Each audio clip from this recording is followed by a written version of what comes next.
This episode of Three Black Guys with a Mic is being brought to you by Wendy's. Wendy's has changed the value game all over again. Today, grab yourself a 4 for $4. A juicy junior bacon cheeseburger or crispy chicken BLT, large fry, 4-piece nugget, and a drink. You can always get it fresh, never frozen, at a participating Wendy's. Offer not valid in Alaska and Hawaii. Now let's start the show. First of all, let me tell you something. Lamont is just full of shit. Sometimes my mama said, when you don't have nothing nice to say, you should be quiet. People say that Stephen A. is a coon. You agree with that? Everybody got quiet on that one? Okay. Are you drinking, man? I don't know. Are you drinking? I don't even understand how you could even put Common and Bob Marley and Marvin Gaye. And even Marvin Gaye. I'm saying, Lamont, who's on your iPhone, iPad? Who's in your playlist right now that ain't saying this? Maynard, I know you a little bit on the right. And Lamont, I know you got that country club lifestyle. All right, so ladies and gentlemen, welcome. This is Three Black Guys with a Mic. Yes. Lamont, you want to check your mic? Want to make sure that your mic sounds good? I mean, that's all I got, man. Wherever I'm at, that's where I'm at. Because last week, I was on my iPhone. And y'all was telling me I was crystal clear. And I'm listening like, damn, I wish I can get my iPhone to sound like that in the house. But it don't work like that, bro. So this is all I got. You sound good right now, man. I know, but this is all I got. You sound marvelous. I mean, that's cool. Yo, who knows? That's cool, bro. I'm trying to get this right. This is a process.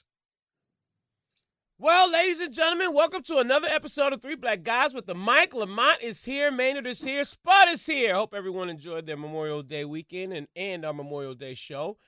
It is another episode. So the first question I got is Lamont, did the racial slurs of LeBron James on his property affect the way he plays in Game 1 and 2? They down.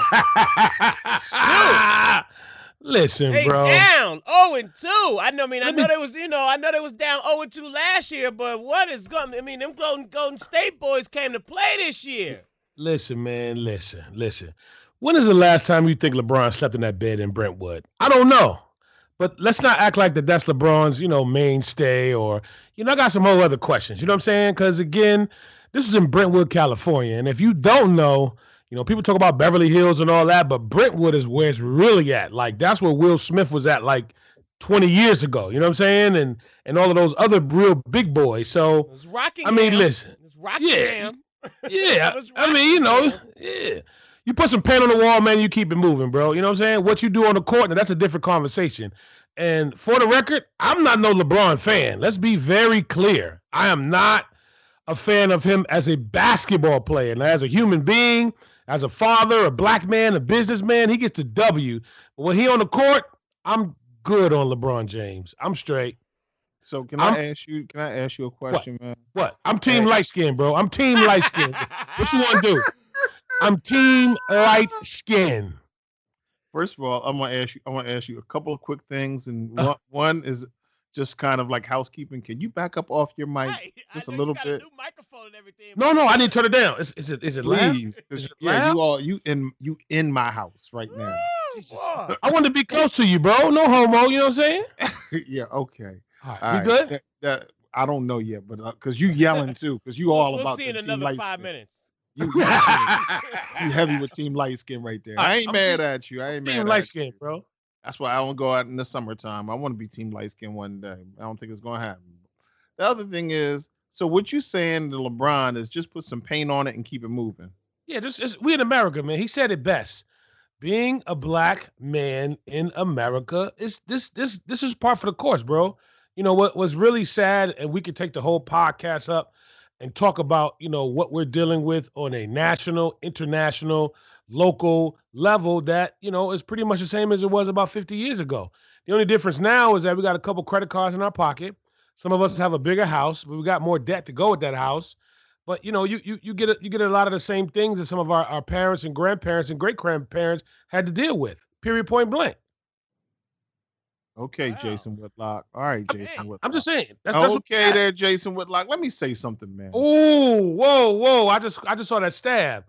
You said, who? Jason, what? You heard me. Come on, you need to chill with that. I'm saying, man, how we can just say we going to just like, hey, put some paint over it and keep it moving. This is to say that we should reasonably. No. What's the plan, man? What's the plan? First of all, the plan you talk for a long time, Lamont. Can I just talk? I got you. My bro. goodness, you just want to hear He's yourself riled talk, up don't you? tonight. He's riled up tonight. With the new microphone all loud and everything, I turned you down. overmodulate. I turned you down, bro. I turned you down. So we can't just allow this kind of disrespect to occur to any of us. You wouldn't allow that to happen to occur and to be okay for you if they came up into Bergen County and they went up they got into the country club community and they came down your block. They got past all the gated stuff and everything, and the security guard wasn't watching, and they spray painted the N-word on the front of you. First of all, I already know that your people ain't having that. I already know your people ain't having that. I know there's gonna be we're gonna get some investigation. Y'all gonna be like, yo, we need to go ahead and get Bob Mueller and Comey out here to investigate who did what, when, and how. I want to know who knew what when. You ain't gonna tell me that you're gonna just be like, well, hey, we're gonna put some paint on it and keep it moving. You're a liar with that. Lamont, I'm gonna call you a liar right there. No, Maynard. And I'm saying, no, Maynard, you're right. And I'm gonna tell you why you're right. Because I definitely want to send a special shout out to the chief of police in my town. We don't have to say what town. We definitely were eating lunch together just yesterday at the country club, and that's real on some 100. You know what I'm saying? Those who are listening, you know what I'm saying, that are in Bergen County, they know what I'm talking about. One time for the chief. It's my man, you know what I'm saying, 50 grand. So, Maynard, you're right. I'm not gonna lie to you. You're absolutely correct. And I'll say again, we were having lunch yesterday at the country club at around 1:30 in the afternoon. Yes, you're right. Yes. And so off top, the idea that if we say let's roll some paint over this and just keep it, and that it's this way, and we're gonna, it's still, yes, you're right. There is still racism in America. There'll probably always will be racism. There's always going to be somebody who has the capacity to hate somebody else based on their skin, their sex, their sexual orientation, their looks, whether they're team dark skin or team light skin or team in between. I don't know. But we're not at the point, we're not at the position that that we should be prepared to just walk away from that. We're not doing that. So, Maynard, what's the plan? What I'm saying, what is the plan of attack? Because what I'm tired of doing, and I don't know what day we're on in this presidency of Donald Trump, but sometimes I just have to turn the TV off because this dude makes my head hurt on every move that him and his whole squad is making. Y'all beating up on Bill Cosby, I just got so much to get off my chest right now. The price of tuna in a can is going through the roof. I'm just trying to find out what's going on out here, baby. Popcorn at Trader Joe's is going up. Yo. You know what I'm saying? So Spud, look, Spud, let's open the blinds and turn the lights off. Let's just go ahead and let Lamont just have a moment on the couch. Well, so Lamont, again, I'm still suffering. Hold on. How does it make you feel?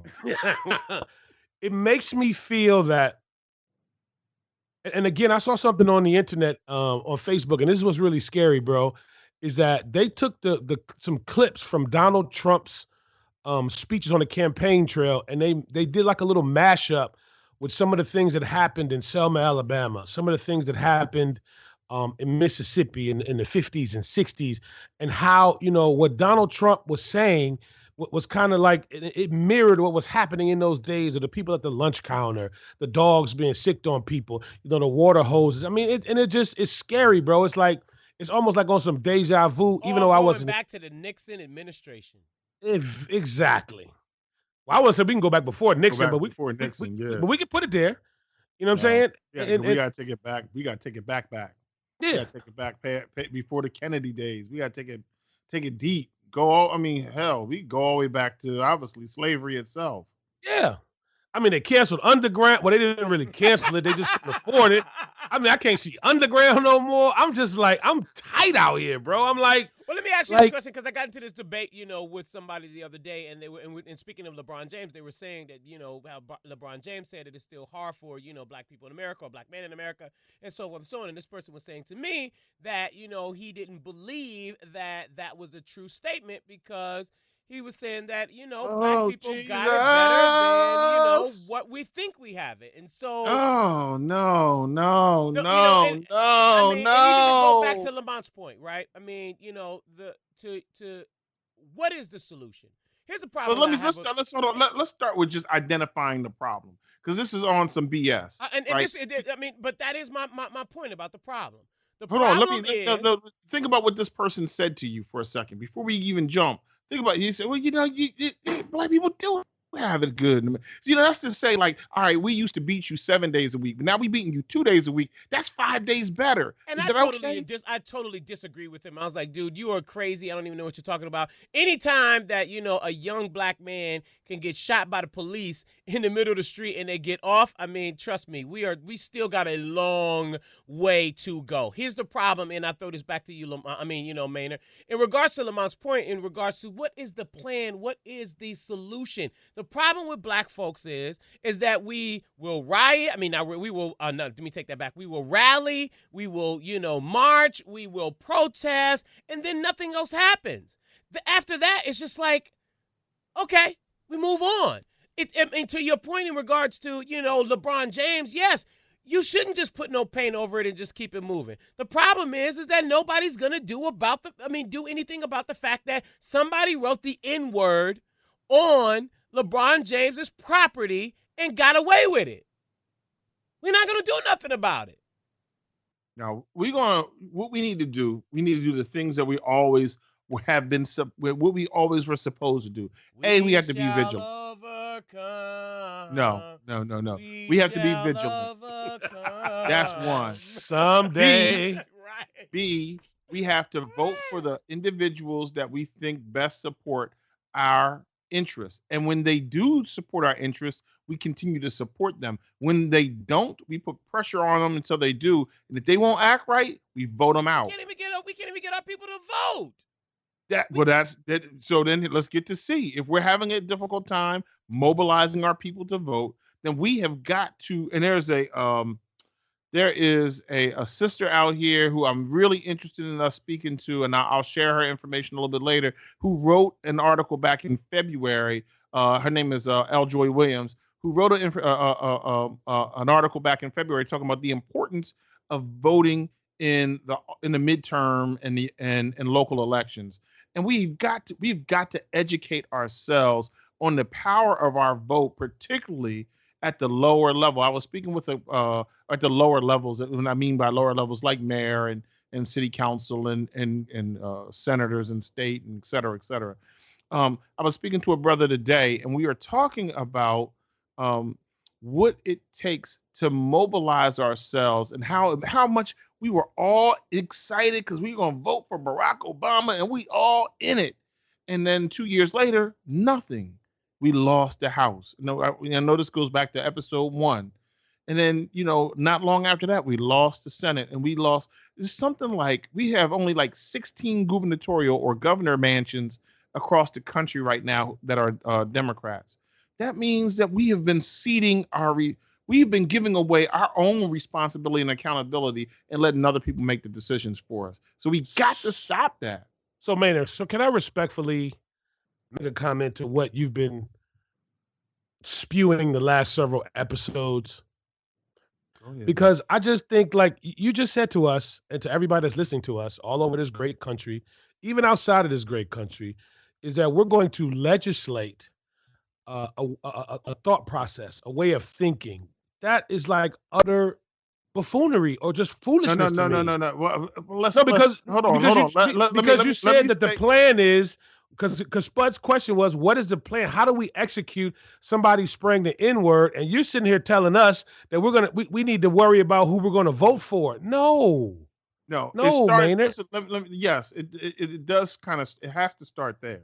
It has to start there. The reason why it has to start there is because we need to have the persons on our side that are going to hire the police chiefs and the investigators and the sheriffs and all those people who are going to be sensitive. Do you know that what would happen in, let's say, for instance, in the city of Virginia Beach, they will investigate or go into communities, and in any city across the country, really, they will police communities that they kind of are incentivized to police those communities. They don't police other communities in the same way that they police our communities. So what we need to do is put pressure on the mayors, to put pressure on the police chiefs, to put pressure on the investigators, to make certain that they are not just policing us for the sake of policing brown and black bodies, but they are also policing communities for crime. And they're policing communities for crime that may very well, if you look for something, you'll find it. The reason why there's not much crime in white communities that's recorded is because they don't look for it. But we have to put pressure on them to do that. We have to put pressure on people to say these are hate crimes. When that gentleman killed the brother a couple of weeks ago, who Robert Collins, that's his name. Is that correct, Mike Lamont, in Baltimore? Yep, that's it. Okay. And then we have to put pressure on them to create laws that highlight these hate crimes and say you will get the same remedy that a black man would get. And if that's death, then you're getting death. And then we're gonna level the playing field on that. Now that doesn't stop somebody from being hateful. I understand what you're saying. You're right. That still allows people to be Wait. What did you say, Maynard? That doesn't stop people from being hateful. No, before that. Go back like 6, 7 more words. I don't know what you're saying. What do you mean? I mean, I got the tape. It's on tape, bro. Like, you can say it again. Tape? What's on tape? Lamont, what's on tape? I think you said I was right. I plead the fifth. Oh, okay, gotcha.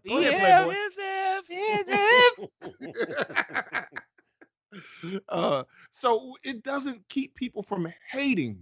That's correct. But we have to, every day, we have to point it out, because it was pointing it out. It was embarrassing and shaming people publicly when they sick dogs on us, when they turned fire hoses on us, when they sent Martin Luther King Jr. to prison along with others. And it was like, hold on, you mean to tell me that these people can't eat? And that's why he has to go to prison? They can't just eat at the same. That doesn't seem right. And then once we shine a light on these things and we keep that light burns red hot, and then change occurs. Now, there's going to also have to be a need for the Malcolm X's and the Nina Simone's of the world to step up and say, no, you put your hands on me, you touch my property. Yo, there are some other remedies that might have to be doled out here. Was that the short version of the plan, or that's the long plan? That's short. Okay, cool. So Spud, did you get that plan? Because I didn't get it. I didn't get it neither. I mean, I understand your point. I mean, and I agree with you. I agree with you from a long-term plan, right? That's a big vision.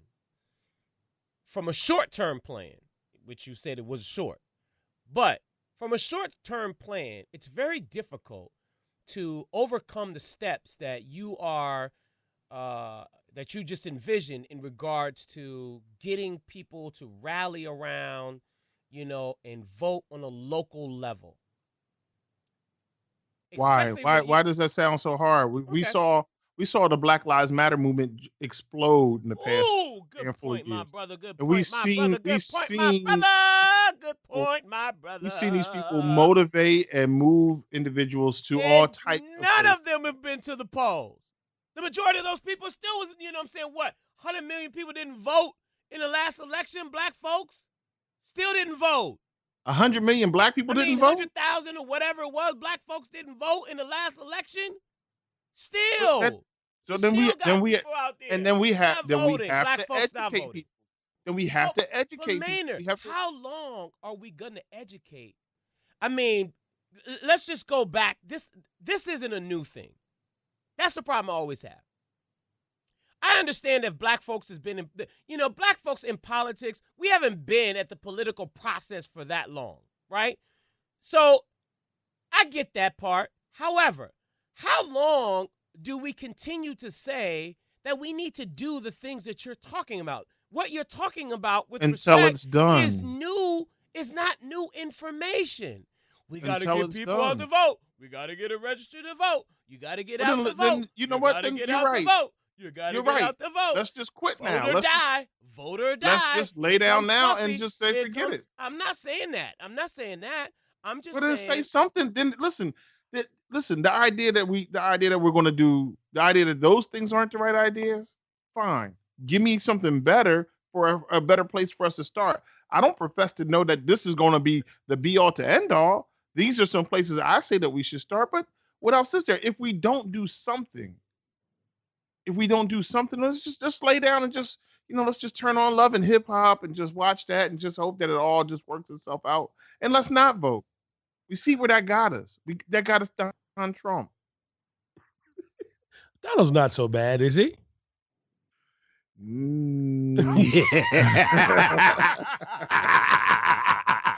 no, but some this is the people are real saying problem. that. This is the real problem, though. It doesn't matter, and I think it's an actor. His name is Pretty Guy. What's the pretty boy name? Not Denzel, the other pretty black dude. Everybody, all the women are in love with. I'm about to say you scaring me right now, man. He You're played really on scaring. LA Law and Blair Underwood? Blair Underwood played Russell Simmons. Russell picked him himself to play him. Russell. Crush Groove. Right. Yeah. Okay, gotcha. So Russell don't look like no Blair Underwood. But anyhow, I was saying, where's the point here? I was lost. But Blair Underwood, one time when he was jogging in his neighborhood, he's wealthy and lives in some community in LA. He got arrested for, they detained him, I should say. And it doesn't matter what you do, right? You can, what do you call black man who can fly and jump in the air and slam dunk basketballs, blah, blah, blah. Maybe it's Michael Jordan, LeBron James. No, you're just a basketball dunking N-word. So we got to change that. We got to make people respect us as men in these streets. That also means that we have to act and behave like men in these streets. Now, Maynard, here's where you lost me, but you're coming back around now. You came back around because here's my thing, Maynard, and I'm so with you where a lot of things that we need to do, and when I say we, I mean, we could just say brown people. There's a lot of stuff that we need to do that's inward. That's not about being legislated. That's not about, some law or some sort of legal or whatever, just whatever it is. We got to clean up our own stuff. You know what I mean? So it's like, I agree.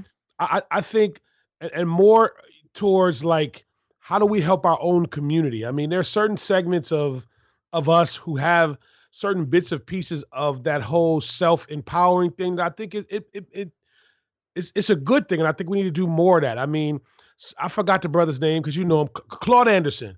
When I read something, and I never really thought about this until he said it, but I had to go back into my younger days, is he talked about how the dollar, the black dollar only stays in its own community for whatever, X amount of hours. And then he broke down how the other communities, how their dollars circulate for so many weeks. And I thought about it as a child, you're right. When I got my allowance, I immediately went to a store and gave it to somebody who didn't look like me to get a piece of candy or chips or pop or whatever it may be. Then as I got older, I thought about how when I went to the mall, it was always in the suburban area to a proprietor didn't look like me. Even, as I got even older, when it was time to go to do a little fine dining, it was never in a restaurant in my community that had, a cloth napkin and glassware. You know what I'm saying? So it's like, wow, those things have been taught to us at a very young age. And we have to figure out, how do we teach your daughter to make sure her money circulates at a young age to continue to stay in her community? You know what I mean? And I don't think it's something we can do overnight, but it does have to be a long-term strategic plan on that money, on that vote, and really on the way that we act, bro. So, because I get it.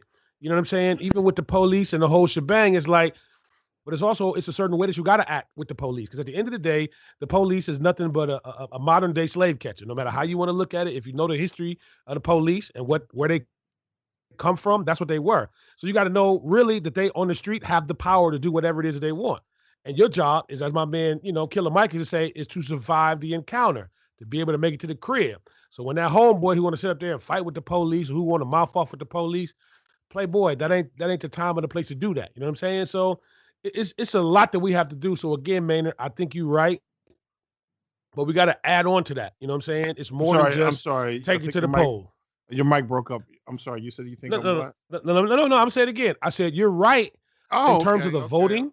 No. Because watch this. Because even in Bergen County, and I'm cool to say that tomorrow we have elections here. But you know what? I voted last week because I'm an absentee kind of guy.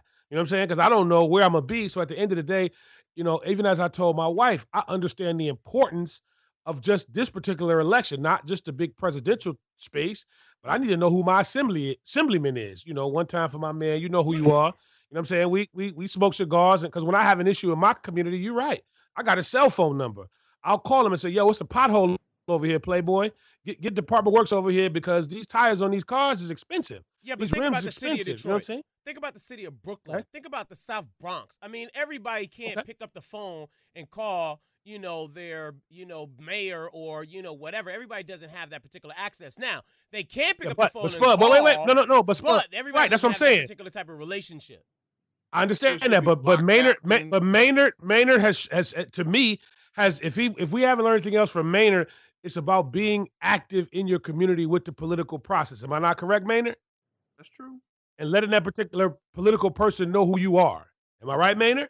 Right, and it doesn't have to be the mayor. You don't have to call the governor and the councilman, and you can they're block captains. There are legislative assistants, people who there's their job just to listen to your concerns. You can get in touch with the you could just write a letter, writing a letter, tagging somebody on Twitter, tag your mayor on Twitter. That goes out to millions upon millions of people. Your mayor does not want to leave your question unanswered on Twitter. It's a bad look. So let's talk about Democrats. And Hillary Clinton. I mean, Lamont. We know that Hillary Clinton is your girl, and you see her up in Chappaqua, and she's your girl, man. But it seems to me that she's out here, kind of, wilding out, with the Democratic Party. I mean, her last statements doesn't make, the Democratic Party look good. And this is what she had to say. So I'm now the nominee of the Democratic Party. I inherit nothing from the Democratic Party. What do you mean nothing? I mean, it was bankrupt. It was on the verge of insolvency. Its data was mediocre to poor, non-existent, wrong. I had to inject money into it. This is the DNC. The DNC to keep it going. Okay. So, Lamont, is your girl hurting the Democratic Party with these statements, or Scratching the chair recognizes Lamont Hayes? Mr. Hayes, you have the floor. Mr. Hayes? Hey man, here's what I'm gonna say about Hillary. Is first I'm gonna ask a question. Was she lying? I don't know if any of us know what the DNC's dollars were, but I know that the idea that there was no data is false. They got data on that package. I think regardless if she's lying or not, doesn't that weaken the party, though, to say that, I mean, you pretty much threw the party under the bus. She did, but Yes. I think more than weakening the party, it still is the same thing I've been saying all along. She needs to stand up and say, "Yo, I screwed this up," and then let that be the end of the sentence. Right. And stop trying to say it's this and it's that, because you can't tell me that first that the DNC hurt you. They harmed your opportunity. Debbie Wasserman Schultz was in the tank for you all along. Let's start with that. B, we know that the DNC had a phenomenal data machine under Barack Obama's 2 terms. So somebody knows somebody who could turn that back on. She got Barack's cell phone number. She should have said, "Hey, my dude, I'm having a difficult time getting some of the data I thought I was supposed to be getting. Who's the dude that you have? What's the guy with the glasses with the tape around him? What's his name? You got his number still?" She should have just did that. So she can't. That's the second. That's the B part. And C, you are the one. You know what? You don't need a data package to know that you're supposed to be in Wisconsin. Can you hear me now? You don't need a data package to know that you're supposed to be out in Pennsylvania, Wisconsin, Cleveland, parts of Ohio, Michigan. I can look at the data and tell you that. What's this data say? The data says you got a train ticket, a plane ticket, or you got a bus ticket to go to these places. Now, I ain't got a lot of money. She said that they were bankrupt. I know that she could have probably jumped on some Spirit Air and got to Detroit. Whoa. And got where she was going. But don't sit here and tell me that the DNC is the problem. There's only one. This is the thing. Y'all ask me why I'm hard on Hillary. Candidates have one job, and that's to win. Candidates have to win. If you don't win, then you're not a good candidate. She didn't win twice. So, man, can I just say this, man? Go And, ahead, and man. I'm gonna keep it short and sweet. I'm right again. Thanks. I just feel like Hillary, she has a birthday coming up, and this birthday she has coming up, she's gonna be 70 years old. And I just really think she don't give a shit. And I just think she like, whatever. I'm gonna wreck this train. No. If- I think I that don't- I don't- Hillary's doing everything that she can. Maynard, back me up. Hillary's doing everything that she can at this point to point blame on everyone else except for what she didn't do. Amen. I mean, and again. I understand. She came out and she said, hey, look, October 27, 2016, I would have been the president. If it wasn't for James Comey and the emails, which I'm looking forward to, what he has to say on Thursday, I would be your president. Okay, we was all fine with that. Cool. You know what? You might be right, Hillary. Now, you are saying the party was bankrupt, which could be true. There's no data there. It was basically in shambles. And now you're pointing the finger at everyone else to make it seem like these are the factors of what went into why you lost the election. Some of those other factors, as Maynard pointed out, you not going to Wisconsin, you not going to Michigan, so forth and so on. And as you said, Hillary Clinton, you just didn't run the best campaign. That's where it should have ended. You just didn't run the best campaign. But now at this point, you are pointing the finger at everyone else, making everyone else believe you didn't lose the campaign fair and square. And you did. And she did. And there were things, look, you running for president of the United States. This is the biggest thing in the country. This is the biggest thing in the world. You got to run like you're trying to win. I would have been, if I were Hillary, I would have been called Monica Lewinsky and all those chicks that they said there's something about Bill Clinton. We would have had selfies taken at Starbucks, drinking a coffee, and girl power with hashtag girl power or something like that. I would have taken the sting out of that. And that way, So, John, Maynard, let me ask you a question. Maynard, yeah. So how does this Monica Lewinsky thing? Does she wear a dress with the little stain on it? Like, how does that work? Like, why not? How did Monica...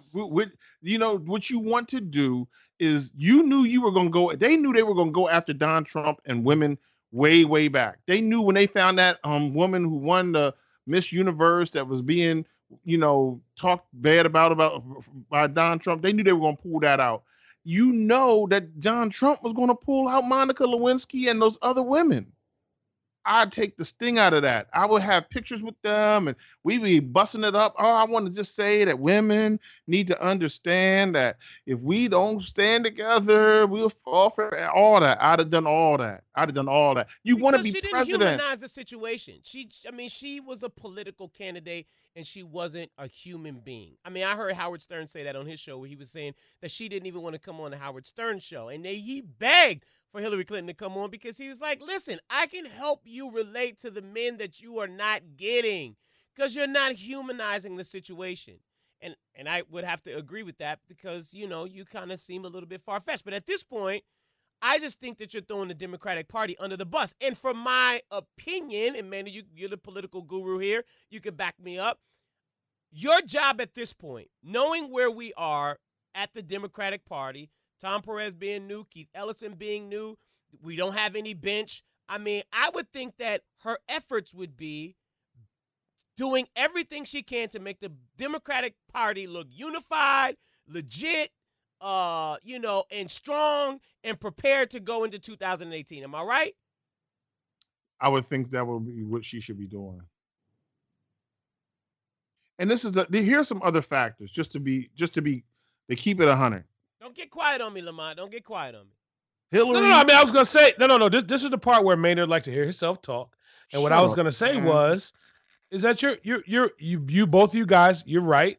She's not playing nice. She's trying to wreck the train when she can help keep the train on the track because the train needs to help. And if we don't be very careful, that AKA Donald Duck, you know what I mean? He's working on these first 4, but if the train don't get it together soon, or we figure out how to work this out, is that it's going to be time to how do we beat Donald Trump for a second term? You know what I mean? So I'm with you. I'm with you both. She's out of line. She's out of pocket. I She's was out trying of to blame it pocket. on old age. She's out of pocket. Let's just do one basic thing here. Just simple math. Through December 31st, 2016, these are the dollar amounts that were in each of the war chests of the candidates. You know what? The Donald Trump campaign, $335 million. That was just Donald Trump campaign money. That's impressive, isn't it? But Hillary Clinton had $623 million. So this whole idea, I had to take money out of you had almost twice as much as Donald, and you sitting here crying the blues. Hold on. Let's do party and joint fundraising committees. Donald Trump's campaign, the party and joint fundraising committees that were on the Republican side raised $543 million, which is impressive. But Hillary raised $600 million. More impressive. Super PACs. Don Trump raised $80 million through super PACs. Now that's a big number. Super PACs alone, $80 million for Don Trump. Hillary, however, had $204 million. So the idea that they're bankrupt and there's, oh my goodness, we got to take some money. What is she talking about? Well, certainly she could say, well, the party didn't have money. There's plenty of money. She spent $1.4 billion. He spent under $1 billion. She spent almost $1 million more than him total. So it wasn't a money thing. I agree. It wasn't a money thing. It's a Clinton campaign thing. And I'm sorry. I mean, at this point, I just am a little disappointed at the fact that she's making the party look bad.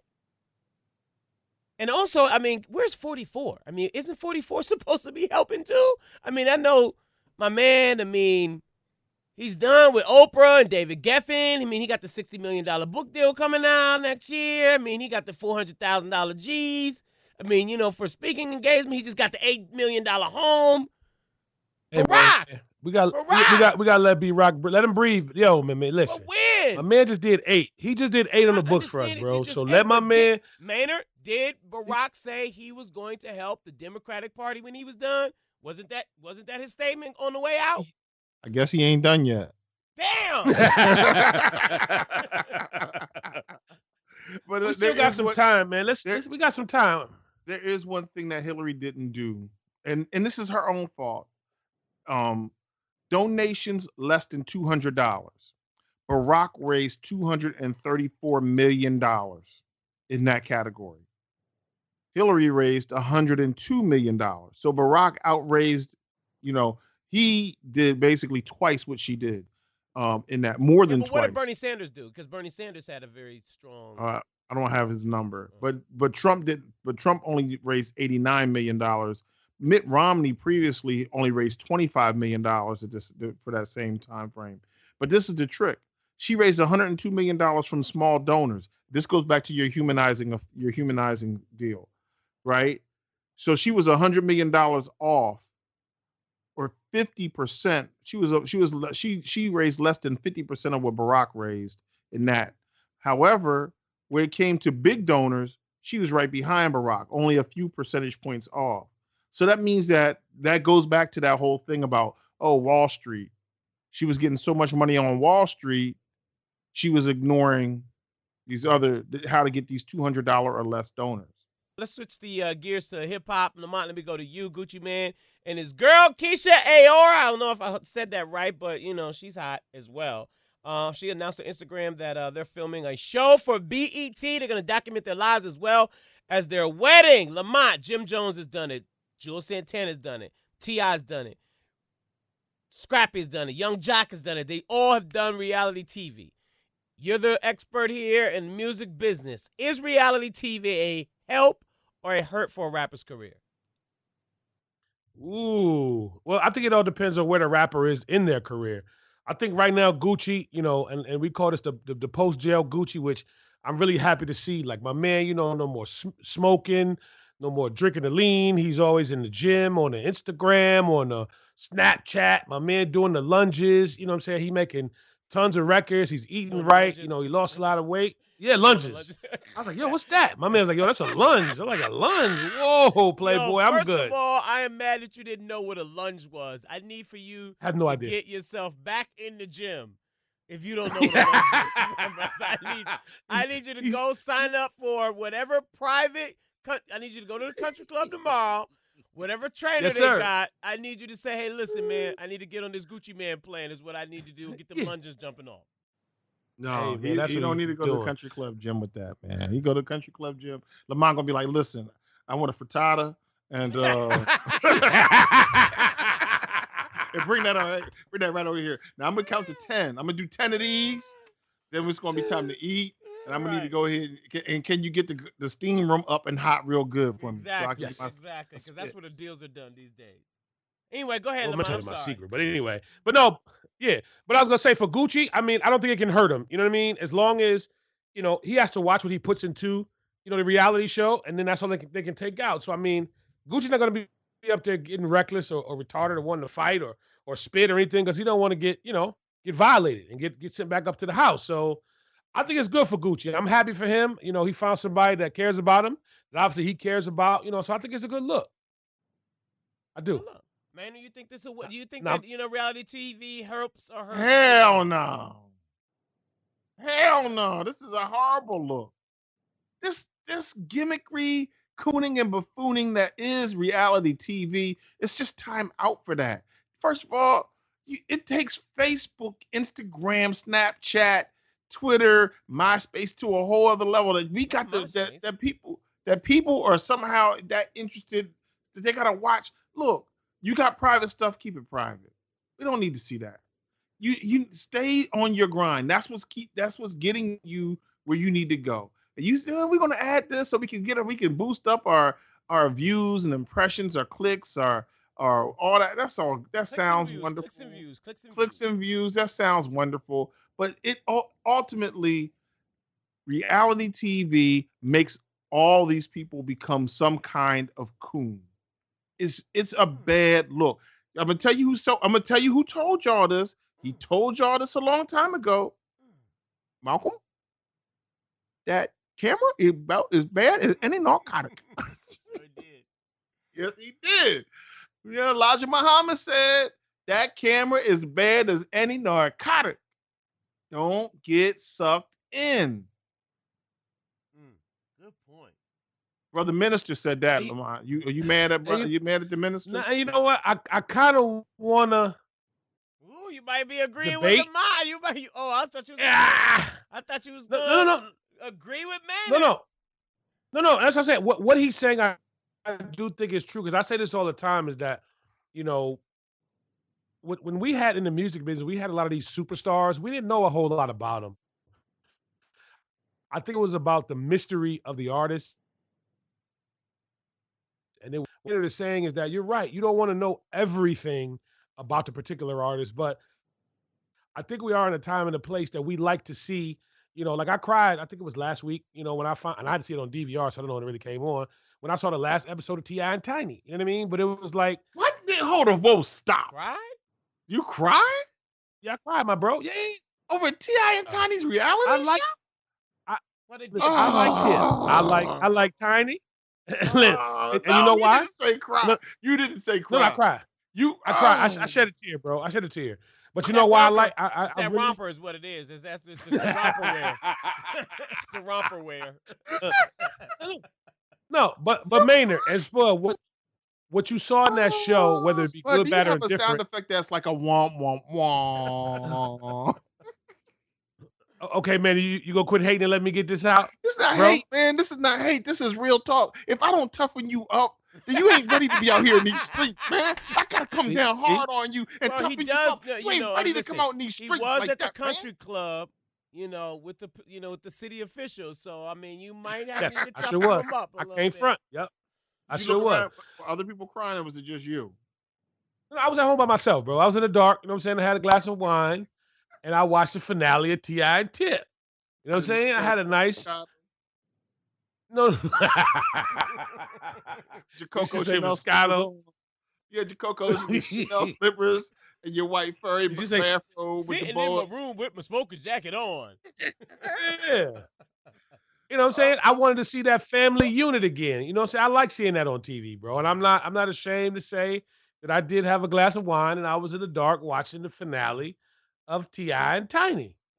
Yes, and the family hustle. Yep, I sure did. Now what That's you got to fine. say? It's fine to be proud to say that you had a glass of wine watching Ti and Tiny's final blah blah blah in a dark room. It's up until the point where you said you cried over that.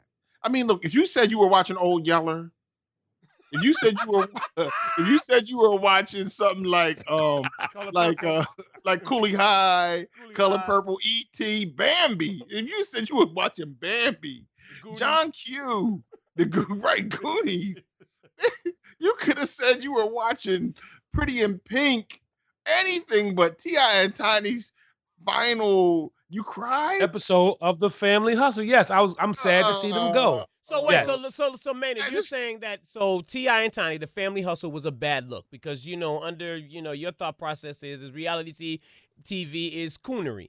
I don't know if that was so much coonery. However, I do understand where you're coming from in regards to there should be some things that should be secret. What I do in my house stays in my house.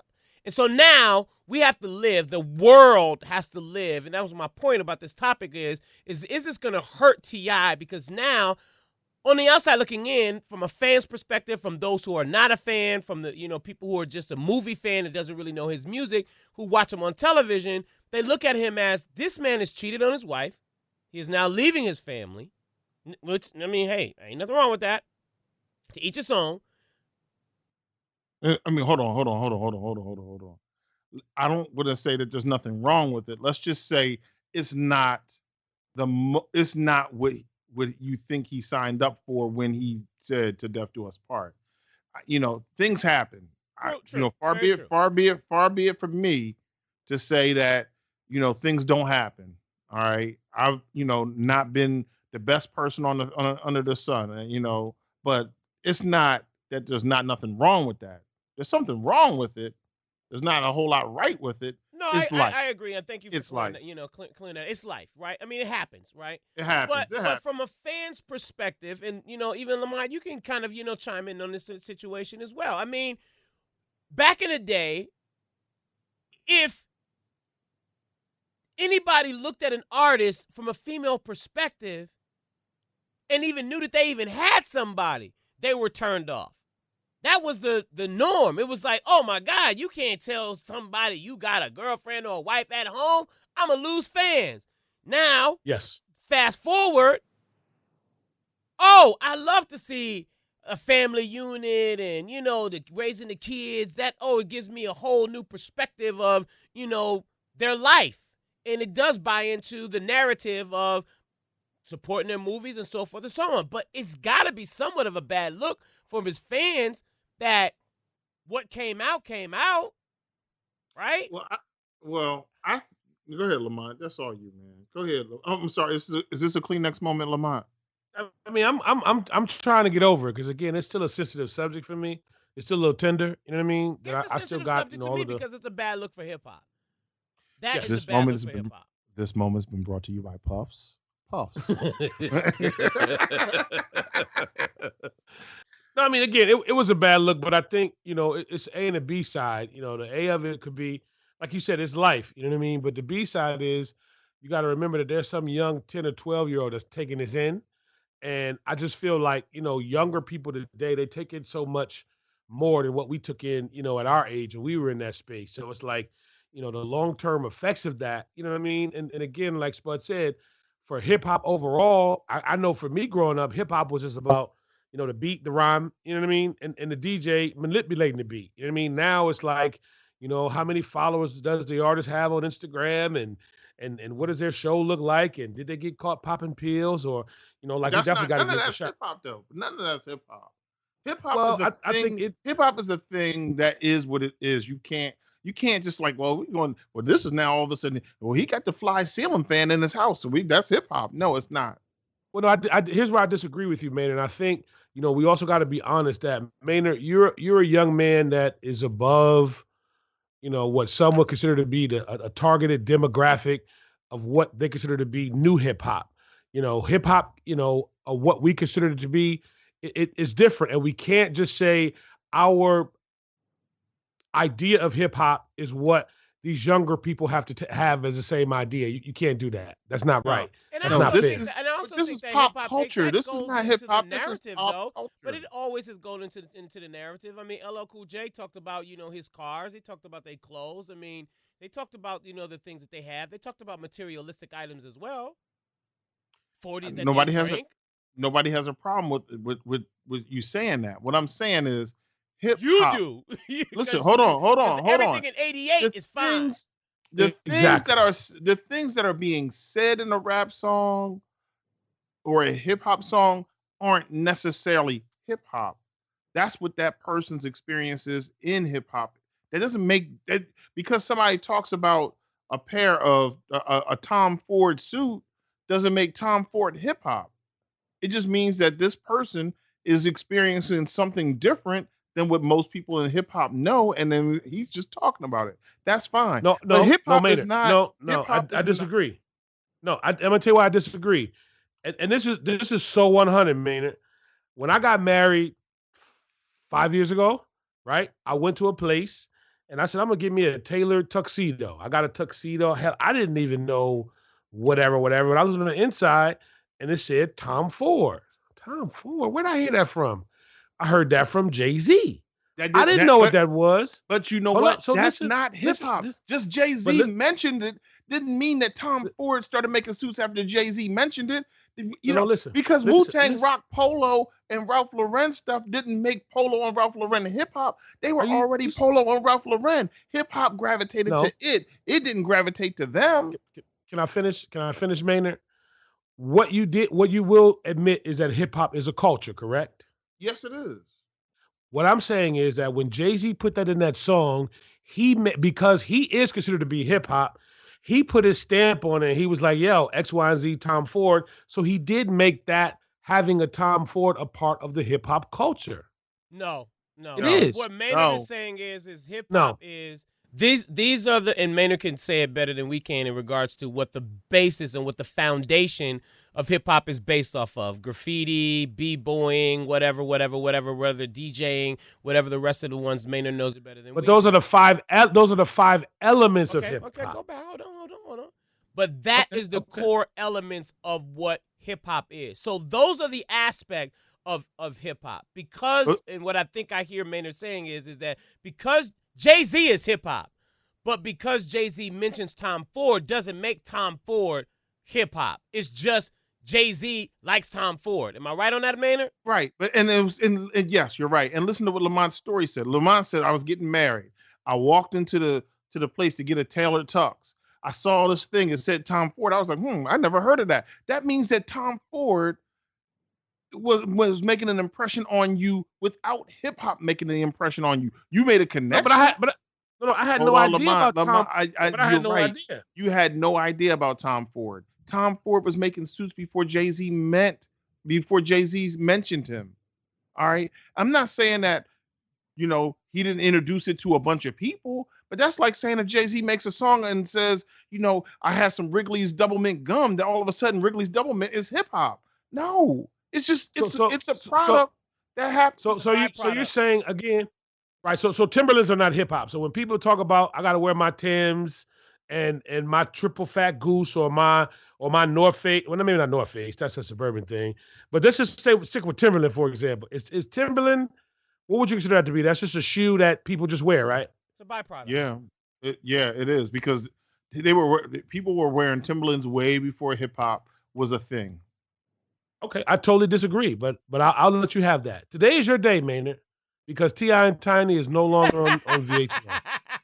So today you can have that, Maynard, because I'm still tender because of that. You feel me? Don't say you're tender. What?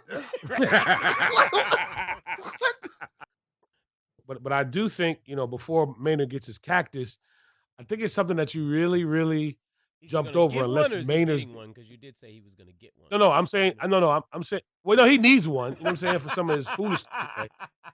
But I'm hoping as we roll into the cactus that that he gives it to somebody that really, really needs it.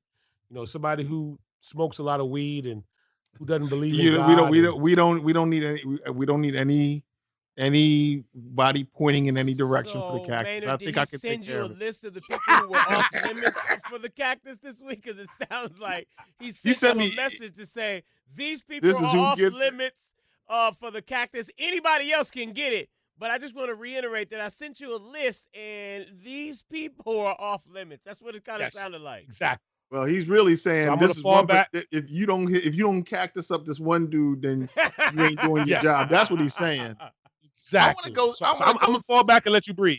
Okay. Can I get it now? Is it my turn? Can I Yes, ladies get and it? gentlemen, it's now time for the cactus of the week. This is where somebody Yo. says something very stupid, and they got to choke on the cactus. Maynard, the floor is yours, my brother. Yo, Spud, can I kick it? Yes, you can. Can I kick it? Okay, here we go. Cactus. The cactus, it really, really had a hard time finding a home this week. I can tell you what, a couple of people I thought were probably, on the verge of getting a cactus. I thought for a moment that Miss Hillary Clinton, with her little frisky little words, she might have been cactus worthy. But no, I thought that Kathy Griffin might have been cactus worthy for her behavior. Not that she took the picture, but that she turned around and started crying the blues and my career, blah, blah, blah. Yo, Kathy, you did what you did. Just stand by it. So, but no, I'm going to let her slide. I thought for a moment that I was going to have to give the cactus to Don Trump, but we also know that Don Trump has standing cacti available for him at any time. I think cacti is the plural of cactus. I'm not sure. I thought that I was going to give it to Jason Whitlock and Lamont for being tender, but I'm going to let that slide too. But as Lamont was indicating and hinting and inferring and implying and all that, whatever, all the innuendo, there's one person who deserves the cactus. Now, I'm going to break the program director's rules here by saying house nigger. Bill Maher goes on his show, Real Time with Bill Maher, on Friday night and is speaking to Senator Ben Sass. Ben Sass says, we do have these jobs in our community, and in fact, we're talking about the climate issues.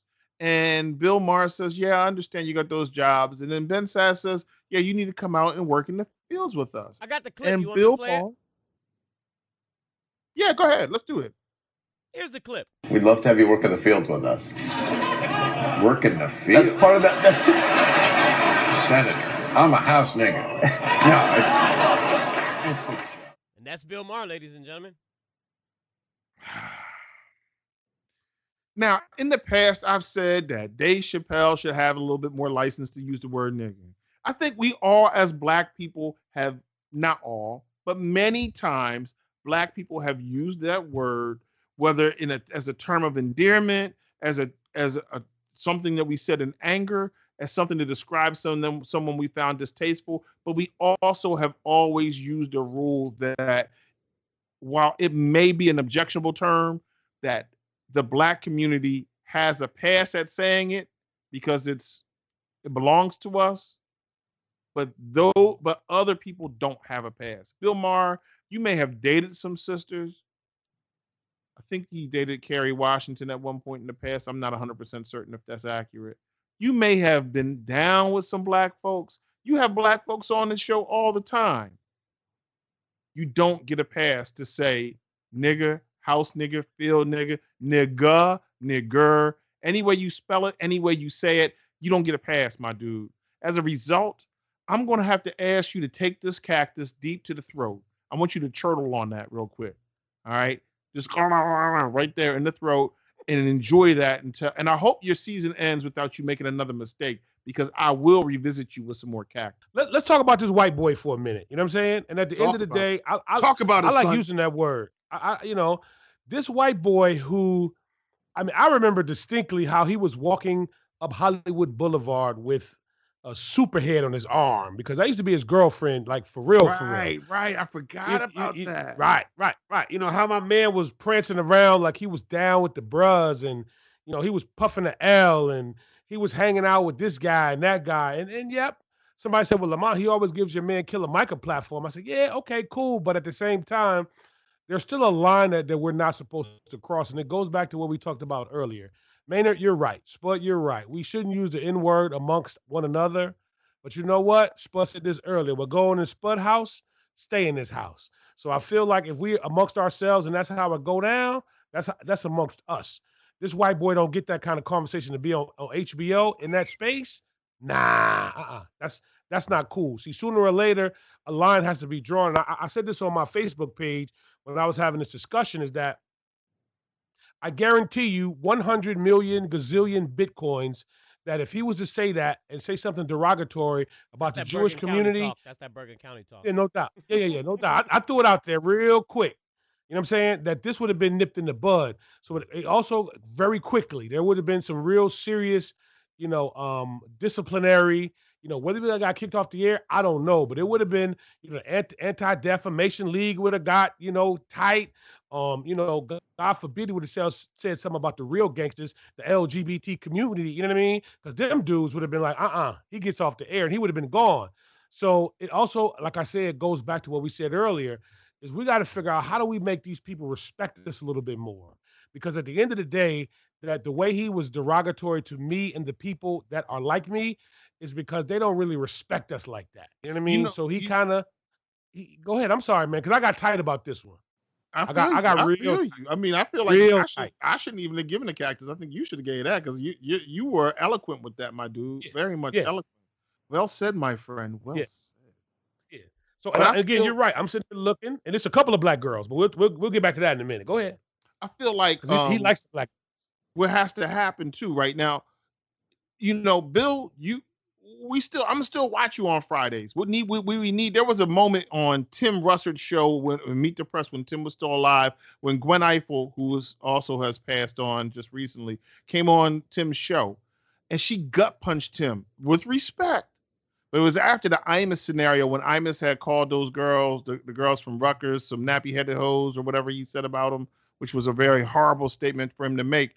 And Tim Russert came on Meet the Press, and he was saying, we really can't have this, that, and the other, and so and so, and Imus gets away with this. And then Gwen Ifill said, you know what, Tim, God bless you, but you allowed for that to occur. You're a big dog here at NBC. You didn't check Don Imus, and he works for NBC. Your voice was silent. I missed your voice. She gut punched him on his own show, and he respected her after that. Like, oh, you know what? I guess you got a point. So the next African American that goes on there, and just 2 weeks ago, it was Brother Cornel West and Neil deGrasse Tyson. But the next brother that goes on there, the next sister that goes on there needs to point out, like, hey, yo, I'm going to bring this up and make this a whole thing and take over your show. But I need to let you know that was disrespectful. And I came on here because we're friends still, but don't let this get twisted. You need to make amends. Ladies and gentlemen, that is our show. We will be back again next Tuesday with another episode. Y'all have a great week, and we'll talk to you again next week.